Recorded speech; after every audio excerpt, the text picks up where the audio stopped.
Hazırsınız uşaqlar? Başlayaq. Aha, hər bir söz seçin, birini dəniz, birini dilək seçin. Və söz göstərin. Aha, hara qırıq?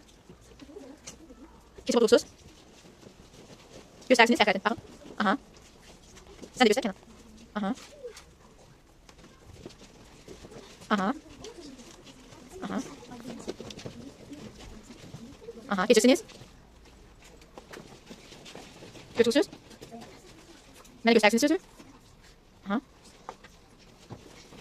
Göstərin sözləri. Aha. Geçirsiniz. Aha. Geç. Göstərin sözü. Aha. Hansı atacaq?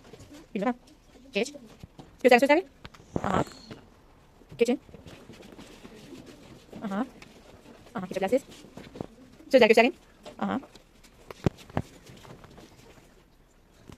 Göstərin sözləri. Sözləri göstərin. Baxın sözləriniz. Aha. Geçin. Sözləri göstərin. Aha. Cinayət. Cinayət söz göstər. Aha. Aferin. Daha indi ortografiya. Bu vaxtında yazanlar. Götürüb kənara. Baxırıq. Pələng doğrudur.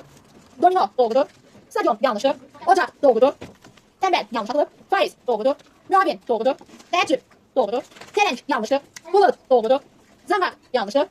Məqsəd doğrudur. Qanat yanlışdır. Radyo doğrudur. Söğüt yanlışdır. Ailə yanlışdır. İndi isə bir o şey deməsini tökək. O şey deməsini tökək. Baxırıq. Bəli, budaq deyilir. Ürək deyilir.